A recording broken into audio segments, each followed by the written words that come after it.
Magandang tanghali, ito ang Balita Weekend Edition. Narito ang mga headlines. Panibagong dagdag sa presyo ng mga produktong petrolyo, ipatutupad sa susunod na linggo.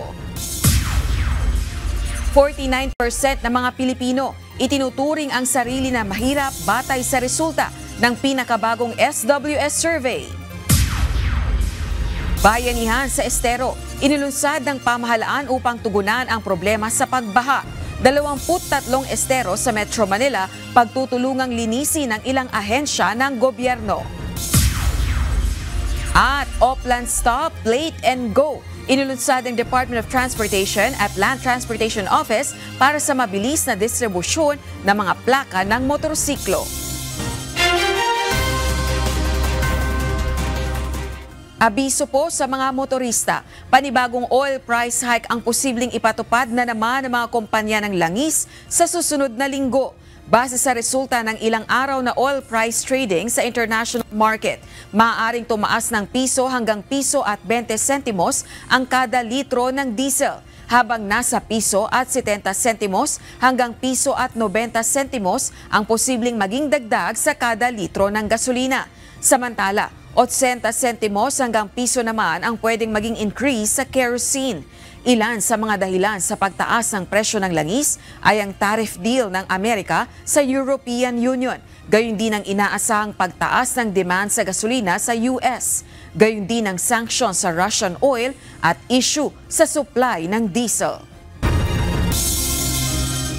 Inilunsad ngayon ng Department of Transportation at Land Transportation Office ang Oplan Stop, Plate and Go na layong pabilisin ang distribusyon ng mga plaka ng motorsiklo. Sa ilalim nito, magde-deploy ang LTO ng kanilang patrol vehicles sa ilang strategic areas na parang checkpoints. Sakay ng patrol vehicles ng LTO ang ilang mga plaka. Sa checkpoint, paparahi ng mga enforcer ang mga motorcycle rider na walang plate number. Kapag available na ang plaka at dala na ng LTO enforcers, ibibigay na ito sa rider. Pero sakaling hindi available, tutulungan sila ng enforcers na matrack ang status ng kanilang plaka. Paglilinaw ng LTO, walang dapat na ikatakot ang mga motorcycle rider dahil hindi naman sila papatawan ng penalty sakaling parahi ng enforcers. At sa halip ay on the spot nang ibibigay ang kanilang plaka.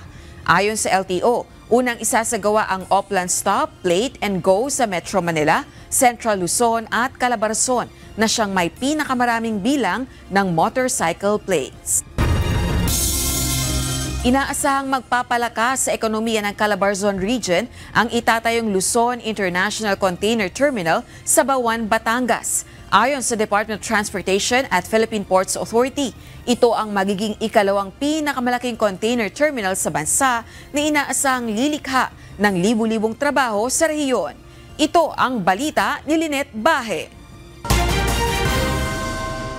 Isang world-class marine terminal ang itatayo ng International Container Terminal Services Incorporated o ICTSI sa bayan ng Bawan, Batangas. Ang Luzon International Container Terminal ay nagkakahalaga ng 47 billion pesos at itinuturing na pinakamalaking privately funded marine terminal project sa kasaysayan ng Pilipinas. Inaasahang matatapos ang proyekto sa taong 2028 at siyang magiging pangalawa sa pinakamalaking container terminal sa bansa.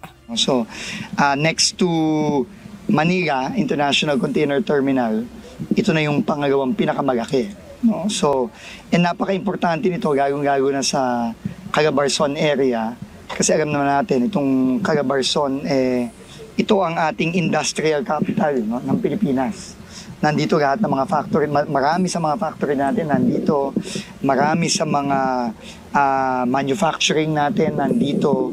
Kaya critical itong port na ito, no? Sa kasalukuyan, ang lugar ay ginagamit bilang car terminal, ngunit ayon sa PPA, ito ay ganap ng i-a-adapt para sa container operations upang matugunan ang lumalaking demand sa global shipping at logistics. Kapag hindi natin in-expand yung capacity ng bansa, hindi lang na Metro Manila, at i-disperse natin sa iba pang lokasyon, talagang magkaka-congestion tayo. So ito talaga, future-proofing ito sa ating logistics chain para sigurado tayo na hindi natin may expand experience na mabubulunan yung ating pangangalakal sa Manila. Ang proyekto ay may malawak na lupain at offshore capacity na sapat para sa malalaking barko. Inaasahan ding magiging fully automated ang nasabing terminal. Positibo naman ang pananaw ni Transportation Secretary Vince Dizon sa proyekto. Aniya, bukod sa economic growth, isa sa mga malaking benepisyo ng proyekto ay ang libo-libong trabaho na malilikha nito, hindi lamang sa bayan ng Bawan kundi sa mga karatig lalawigan. Kinausap natin sila kanina kasi lahat gusto talagang mangyari itong project nito kasi ang daming trabahong makikreate nito, no? Libo-libong trabaho makikreate nito. Lalo na nitong terminal na to, nitong port na to, maraming planong future industrial parks and manufacturing parks, no? Na talagang magbibigay ng napakaraming trabaho, hindi lang sa Bawan, kundi hindi lang sa Bawan, sa buong Batangas, kundi sa buong Region 4A, no? So ang laking potential talaga. So pero mag-uumpisa 'yon dun sa port. Upang maiwasan ang pagsisikip ng trapiko sa lokal na kalsada, itinatakda rin ang pagtatayo ng direct access road mula sa terminal patungong Star Tollway sa pangunguna ng DPWH. Target na simula ng construction ngayong Setyembre at matatapos ang unang bahagi sa dulo ng 2027.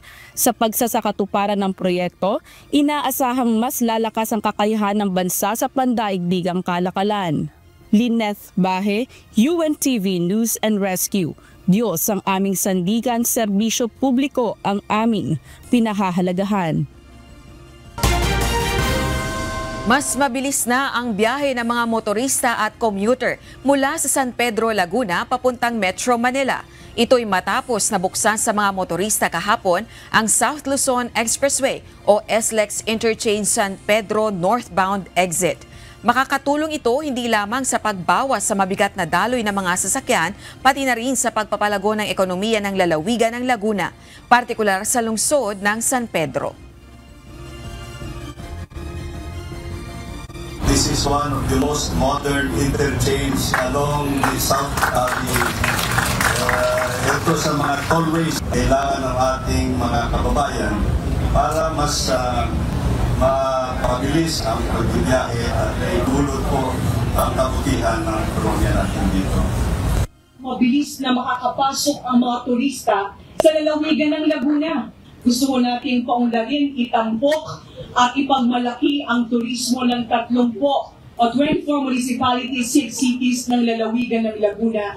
Salamat sa pagbubukas ng oportunidad. Salamat sa pagiging tulay ng kaganapan ng pagpapaunlad ng turismo ng lalawigan ng Laguna. 49% ng mga Pilipino ang ikinokonsidera ang kanilang sariling mahirap. Ito ang resulta na lumabas sa pinakabagong survey ng Social Weather Stations o SWS na isinagawa noong Hunyo. Ayon sa datos, katumbas ito ng nasa 13.7 million ng mga pamilyang Pilipino na mas mababa kung ikukumpara sa 14.1 million na naitala noong Abril. Mula sa 49%, 34.8% ang nagsabing sila ay always poor o yung lagi na lang mahirap. 6.4% ang usually poor o madalas na mahirap at 7.8% naman ang newly poor. Samantala, 41% naman ng mga Pinoy na natanong sa survey ang nagsabing hindi sila mahirap. Isinagawa ang survey mula June 25 to 29 mula sa 1,200 respondents. Inulunsad ngayong araw ang programang Bayanihan sa Estero na pinangunahan ni Pangulong Ferdinand Marcos Jr. Layunin nito na paigtingin ang mga hakbang na ginagawa ng pamahalaan upang maresolba ang problema sa pagbaha sa Metro Manila. Sa pamamagitan nito, magtutulong-tulong ang iba't ibang mga ahensya ng gobyerno para malinis at maialis ang mga nakabarang basura sa mga drainage. Gayon din ang dredging sa mga daanan ng tubig. Mayroong 23 estero sa Metro Manila ang prioridad na malinis sa ngayon. Ngayong araw, personal na sinaksihan ni PBBM ang pagsisimula ng programa kung saan unang nilinis ang Bully Creek sa Barangay Pinagbuhatan sa Pasig City. Kapag malinis ang mga estero, mabilis din mawala ang baha. Kaya naiiwan ng baha dahil walang madaanan ng tubig at tatagal talaga na may tubig sa mga bahay-bahay ng ating mga lalong-lalo na yung mga nakatira dito sa tabi ng mga creek natin. Nanawagan si Bacolod City Representative Albi Benitez kay Public Works and Highway Secretary Manuel Bonoan na mag-leave of absence muna. Ito ay habang nagsasagawa ng investigasyon sa flood control projects ng kanyang kagawaran. Matatanda ang nagbaba ng direktiba si Pangulong Ferdinand Marcos Jr. sa DPWH na magsagawa ng audit at performance review sa lahat ng flood control projects. Pero ayon kay Congressman Benitez, alang-alang sa delikadesa at upang mapanatili ang integridad ng anumang investigasyon, hinihikayat nito ang kalihim ng DPWH na pansamantalang mag-leave habang isinasagawa ang investigasyon. Dagdag pa nito, makatutulong ito ng malaki para maibalik ang tiwala ng publiko at matiyak ang patas na proseso ng pagsisiyasat. Nangangailangan pa ng dagdag na pondo ang 1st District Engineering Office ng Department of Public Works and Highways sa Bulacan. Ito ay upang agad na matapos ang river wall project sa probinsya na makatutulong upang maresolba ang problema sa pagbaha. Ito ang balita ni Nestor Torres. Ang river walling natin or ang ating flood control structures dito is approximately nasa 10% pa lang ang nagagawa natin. Aabot sa 200 ang flood control projects na ipinagawa ngayong taon ng Department of Public Works and Highways sa unang distrito ng Bulacan. Sakop nito ang 13 bayan sa probinsya, kabilang ang Kalumpit, Hagunoy, Malolos, Paumbong, Bulacan, Pulinan, Bukawi, Plaridel, Bustos, Baliwag, Pandi, Giginto at Balagtas na karaniwan ng binabaha. Pero ayon kay Engineer Bryce Hernandez, Officer in Charge ng DPWH Bulacan 1st District Engineering Office, sa ngayon ay nasa 10% pa lamang sa mga ito ang natatapos. Anya, aprobado na ang mga nasabing proyekto, ngunit aabot sa 100 bilyong piso ang kakailanganin para matapos. Ang kakailanganin dito sa may Bulacan, sa lahat ng mga main rivers natin para maisarado natin yung yung mga lupain natin na hindi pasukin ng tubig, approximately nasa 100+ billion pa. Ngayon, with regards naman dun sa may sinasabing hundreds of billions na yung naipondo, hindi naman dito sa Bulacan lang, that's nationwide. Ang problema, nasa 7 bilyong piso lamang na budget na nailaan para dito. Tiniyak naman ni Engineer Hernandez na gagawin nila ang kanilang trabaho batay sa pondong ibibigay sa kanila. Sa part namin, we're just here to implement the project. As long as nandito ang budget, ginagawa naman namin siya as per plan and as per program. So, with regard sa kickback, hindi ako makakapag-comment dyan kung ano. Sa akin lang, kung ano ang buwabang proyekto sa amin, yun lang ang ginagawa namin. Ito yung isa sa mga river wall na natapos na ng DPWH dito sa Bulacan. Pangunahing trabaho nito na mapigilang umabot ang tubig sa kalupaan sakaling tumaas ang level nitong ilog, partikular tuwing tagulan o kapag may malakas na bagyo. Ayon sa DPWH Bulacan 1st District, maliban sa river wall at pumping stations, isa ring mahalagang proyekto ang planong Mega Dike. Pero sa ngayon, prioridad muna ang matapos ang mga flood control structures na makatutulong sa pagharang ng baha sa 13 bayan ng lalawigan. Actually, ang ginagawa nating flood control dyan is to protect yung mga households, saka yung municipality against dun sa tubig na nakapaligid sa kanya.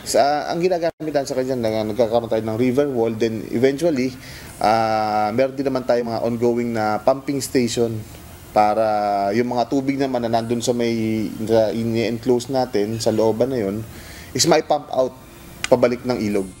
Nestor Torres, UNTV News and Rescue.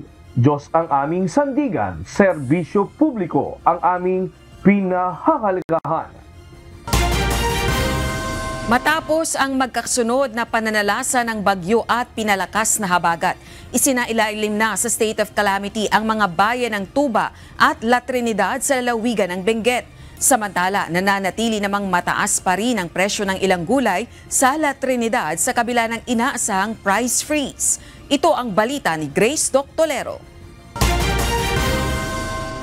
Sa isinagawang espesyal na sesyon nitong July 31, 2025, idiniklara ng Sangguniang Bayan ang buong bayan ng Tuba sa ilalim ng State of Calamity, kasunod ng rekomendasyon ng Municipal Disaster Risk Reduction and Management Council o MDRRMC.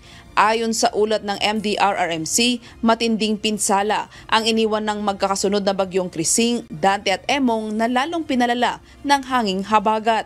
Batay sa datos ng Municipal Social Welfare and Development Office o MSWDO, 397 na individual o 105 na pamilya mula sa 13 barangay ang apektado. Dahil sa pinsala ng bagyo sa Cannon Road, lalo na ang bahagi ng tunnel sa Camp 6, apektado ang transportasyon sa mga lugar ng Ansagan, Camp 1, Tabaan Sur, Camp 3, Twin Peaks at Camp 4. Sa kasalukuyan, umaasa ang mga residente sa Marcos Highway bilang alternatibong ruta. Bilang tugon, inaprubahan ng Sangguniang Bayan ang Resolution No. 330 Series of 2025 alinsunod sa Republic Act No. 10121 at Local Government Code na nagbibigay kapangyarihan sa bayan upang agarang magpatupad ng mga kinaukulang hakbang sa recovery at pagtulong.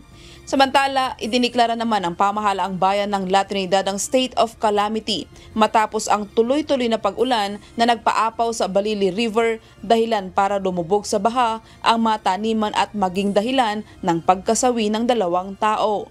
Batay sa resolusyon na nilagdaan ni Mayor Roderick Awingan, ang pinsala sa mga binahang gulayan at strawberry fields ay umabot na sa 14.768 million ang halaga ng nasirang pananim. 2 kawani ng gobyerno naman ang nasawi sa magkakasunod na kalamidad matapos mahulog sa bangin ang kanilang truck habang patungo sa paglilinis ng landslide debris. Halos lahat ng farmers natin ay naapektuhan. Nakita naman siguro natin yung strawberry farm natin, talagang nabaha po siya during yung Typhoon Imong, and talagang nasira po yung pananim nila. Once naiinit po to, talagang baka malulusaw po yung mga pananim nila. And yun nga po talagang yung farmers natin nanghihingi na po ng tulong. Ang La Trinidad ay kilalang sentro ng kalakalan ng gulay sa Cordillera na nagsusublay ng mga sariwang pananim tulad ng lettuce, beans, broccoli at cauliflower sa Metro Manila. Dahil sa pananalasa ng magkakasunod na bagyo at habagat, ilang highland vegetables ang nananatili pa ring mataas ang presyo. Yung mahal ngayon yung mga first class na klase ng mga repolyo, bumbok, saka yung mga malalaking patatas, yun ang mahal. At least marami namang gulay, kaya lang mahal kasi yung mga yung sa kalsada nagko-close open kaya hindi makarating dito agad. Tapos yung mga ibang gulay laging maraming lusaw. Kasi nga everyday na basa. Kaya gaya nito, pinupunasan pa namin kasi malulusaw. Ayon sa Department of Public Works and Highways Cordillera, bukas na ang lahat ng major roads sa rehiyon sa ngayon, maliban lamang sa Cannon Road. Maaaring gamitin ang alternate route ang Marcos Highway na Gillian Road sa mga aakyat ng Baguio. Grace Doctolero, UNTV News and Rescue. Diyos ang aming sandigan, serbisyo publiko ang aming pinahahalagahan. Nakahanda ang Department of Justice na ipadala sa ibang bansa ang mga buto na nakuha ng Philippine Coast Guard sa mga isinagawang diving operation sa Taal Lake.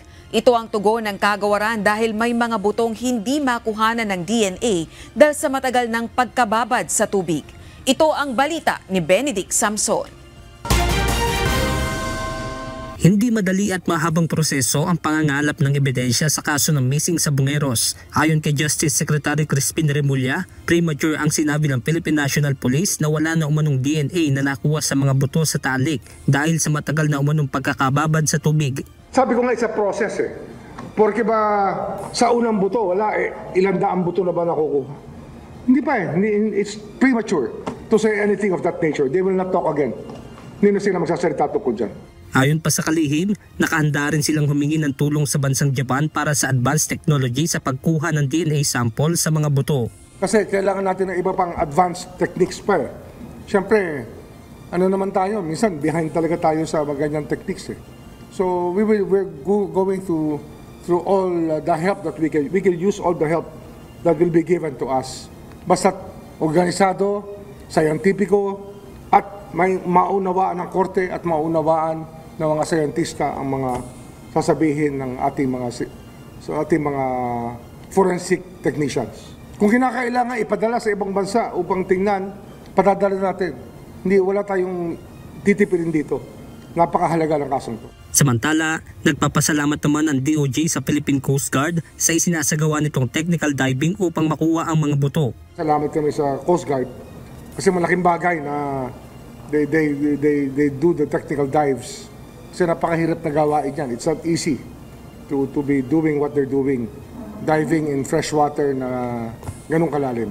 Sinabi pa ng Justice Department na may iba pang ahensya ng pamahalaan ang tutulong para sa kaso ng mga nawawalang sabongero. Benedict Samson, UNTV News and Rescue. Diyos ang aming sandigan, serbisyo publiko ang aming pinahahalagahan. Naninindigan ng isang House prosecutor na hindi umabuso sa kapangyarihan ang Kamara kaugnay ng impeachment process laban kay Vice President Sara Duterte. Ang pahayag ay kasunod ng pagsasapubliko ng University of the Philippines College of Law Faculty ng pagkabahala sa desisyon ng Korte Suprema nang ideklarang unconstitutional ang impeachment case laban sa Vice Presidente. Ito ang balita. Imumungkahi ni Manila Representative Joel Chua, isang House prosecutor, sa kanyang mga kasamahan na isumite ang pahayag ng University of the Philippines College of Law Faculty bilang annex o kalakip sa motion for reconsideration na ihahain ng Kamara sa Korte Suprema. Kaugnay ito ng pagdeklarang unconstitutional ng Supreme Court sa articles of impeachment na inihain sa Senado laban kay Vice President Sara Duterte. Sa kanilang pahayag, ikinababahala ng UP College of Law Faculty ang desisyon ng kataas-taasang hukuman. Babala ng grupo, posibleng mabaliwala ang impeachment process na mahalagang kasangkapan para mapanagot ang mga pinakamatataas na opisyal ng pamahalaan, lalo na sa isyu ng katiwalian. Binigyang diin din ng grupo na batay sa ligang batas, ang Kamara ang may eksklusibong kapangyarihan na mag-umpisa ng impeachment process. Samantalang ang Senado naman ang may tanging kapangyarihang magsagawa ng paglilitis at magbigay ng pasya. Kaya sang-ayon ang College of Law Faculty ng UP sa pananaw ng Free Legal Assistance Group o FLAG. Partikular na ang labis na judicialization umano ng proseso, gaya ng paglalatag ng mga ebidensya at pagkakaroon ng court-like procedure sa Kongreso kahit sa initiation pa lamang ng impeachment process ay makapagpapabago sa katangian ng impeachment. Naniniwala rin ng UP Law Faculty na walang pag-abuso sa diskresyon ng Kamara at sumunod lamang ito sa mga naunang desisyon ng Korte Suprema, gaya ng Francisco versus House of Representatives at Gutierrez versus Committee on Justice. Dagdag pa ng grupo, kung nais ng Korte Suprema na magtakda ng mga bagong tuntunin para sa Kamara, kailangan ng prospective application o pasulong na pagpapatupad nito at hindi ang pagpapawalang bisa sa mga naging hakbang ng Kamara sa impeachment case. Naninindigan naman si Congressman Chua, walang ginawang pag-abuso ang House of Representatives sa impeachment process. Hindi rin ipinagkait sa Vice Presidente ang karapatan nito sa due process nang i-endorso ng 1/3 ng House members ang articles of impeachment sa Senado. Ipinunto rin nito na ang due process sa impeachment proceedings ay hindi lamang iginagawad para sa inaakusahan, kundi maging sa mga nagrereklamo. Gayon din sa judges ng impeachment court na kailangang bigyan ng oportunidad na dinggin at ikonsidera ang ebidensya ng House of Representatives. Ilang legal experts na ang umaapela sa Korte Suprema na isaalang-alang ang naging desisyon nito. Samantalang sa August 6 naman, tatalakay ng Senado ang posibleng pinal na desisyon sa impeachment case laban kay VP Sara. Rosa Licoz, UNTV News and Rescue. Diyos ang aming sandigan, serbisyo publiko ang aming pinahahalagahan. Ligtas nang nakauwi ng Pilipinas ang 14 na Pilipino na nasagip matapos na puwersahang pagtrabahuhin sa scam hubs sa abroad. Ayon sa Bureau of Immigration, ang mga biktima ay na-rescue mula sa Laos kung saan pinangakuan umano sila na magtatrabaho bilang office staff doon at may sweldo na 50,000 pesos kada buwan. Kwento ng mga ito, sumakay sila ng bangka sa May Dipolog patungo ng Zamboanga, saka lumipat sa isa pang bangka na patungo naman ng Malaysia. Pagdating sa Malaysia, sumakay umano sila ng tren patungo sa border sa Thailand kung saan sila ikinulong ng mga otoridad ng halos 6 na buwan. Kalaunan ay nagpasaklolo ang mga ito sa Philippine Embassy sa Malaysia na siyang nag-asikaso ng kanilang repatriation. Bukod sa mga nasagip sa Laos, mayroon ding mga dumating na galing naman ng Cambodia na kapwa rin mga biktima ng scam hubs. At para naman sa ating ulat panahon, walang nakikitang posibilidad ang Pag-asa na papasok sa loob ng Philippine Area of Responsibility ang bagyo na binabantayan sa labas ng PAR. Base sa latest weather forecast, hindi rin ito inaasahang makakaapekto sa bansa. Sa ngayon, wala nang bagong low pressure area ang namomonitor ng Pag-asa. Gayunman, patuloy pa ring umiiral ang southwest monsoon o habagat na inaasahang magdadala ng mga pag-ulan ngayong araw lalo na mamayang hapon sa mga lugar sa extreme northern Luzon.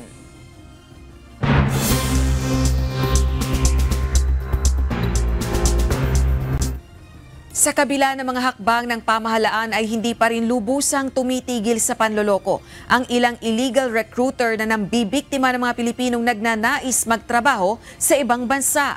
Ayon sa Department of Migrant Workers, may iba't ibang senyales na matutukoy upang masuri kung peke ang kausap na recruiter. Ito ang balita ni Ivan Alvarez.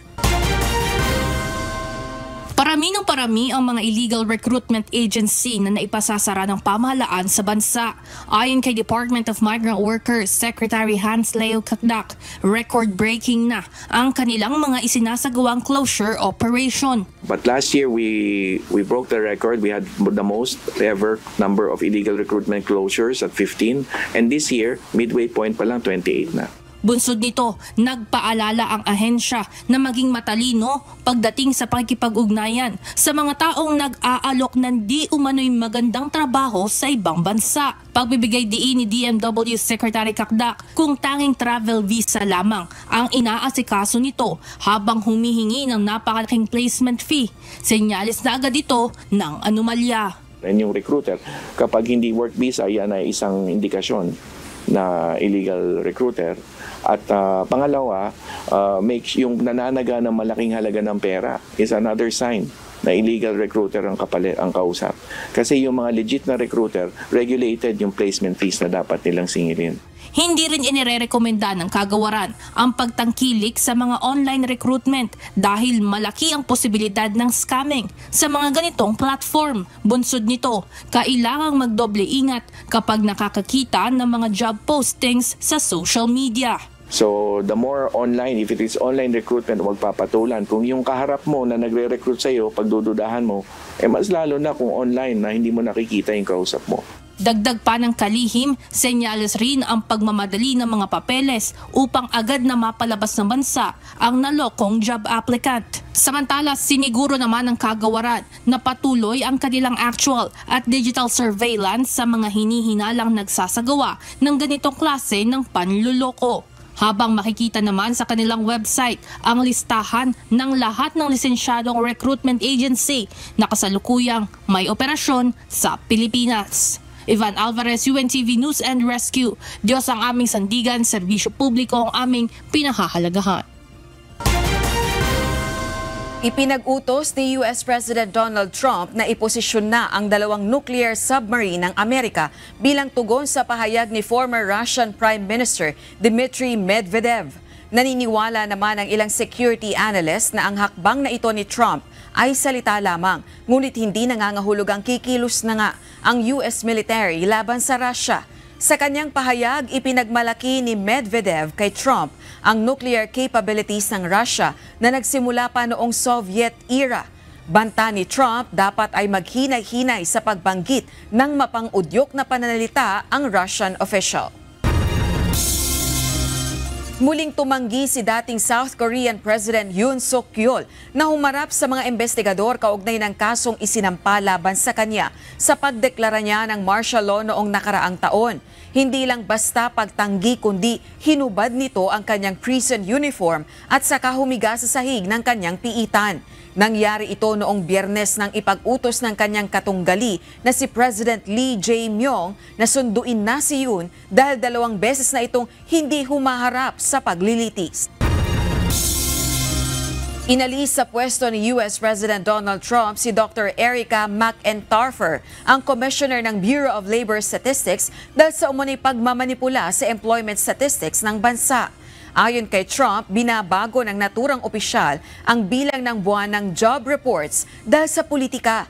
Batay sa ulat ng Bureau, nasa 73,000 lang ang bagong trabaho sa buwan ng July na lubhang mababa sa inaasahan.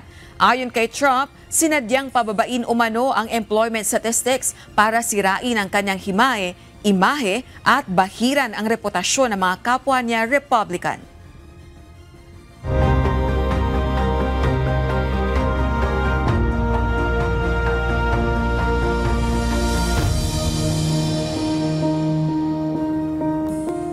Isa ang Members Church of God International o MCGI sa ginawaran ng parangal ng Philippine Red Cross Sultan Kudarat dahil sa makabuluhang kontribusyon ng grupo sa pagbibigay ng dugo sa mga kababayan nating nangangailangan.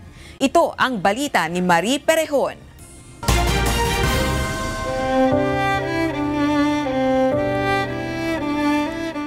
Dahil sa mas maraming kababayan natin sa Sultan Kudarat ang madalas na nagkakasakit na nangangailangan ng dugo, lalo pang pinaigting ng Philippine Red Cross Sultan Kudarat Chapter na mapadami at mapalawak ang mga blood donations sa probinsya.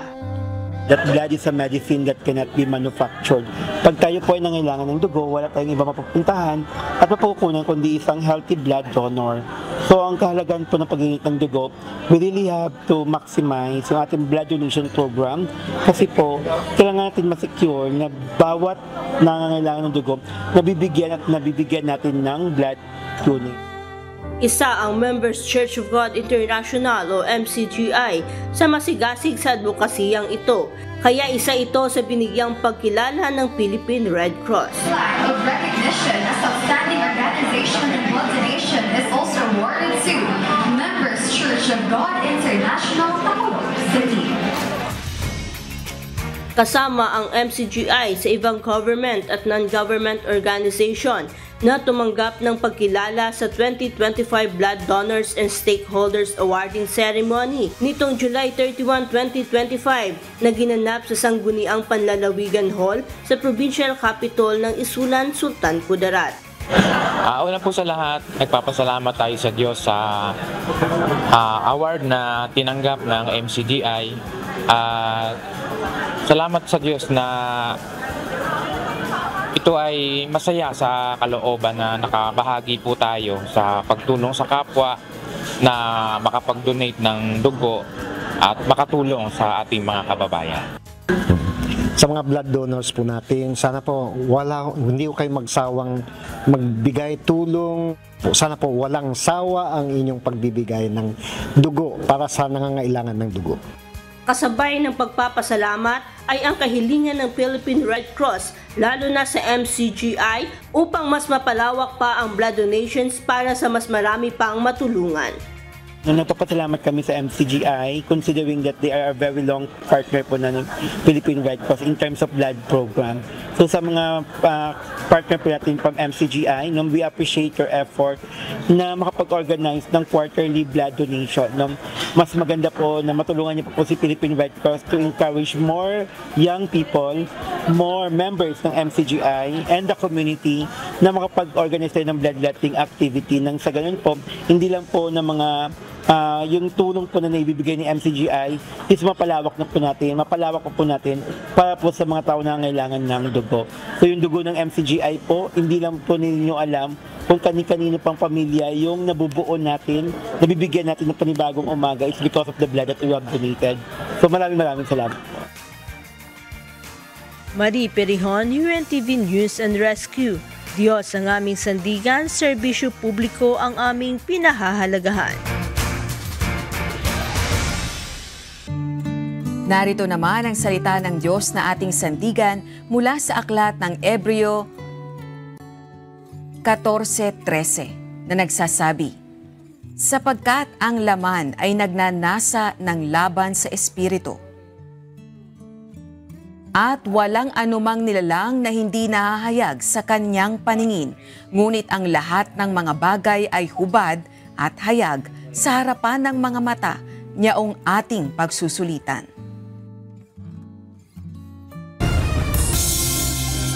At yan ang naging kabuuan ng ating balitaan ngayong araw ng Sabado. Aming inilahad ng buong katapatan kung paano namin nasaksiyan. Sa ngalan ni Kuya Daniel Rason, ako si Rosa Licos at dito sa UNTV, Diyos ang aming sandigan, serbisyo publiko ang aming pinahalagahan. Magandang hapon.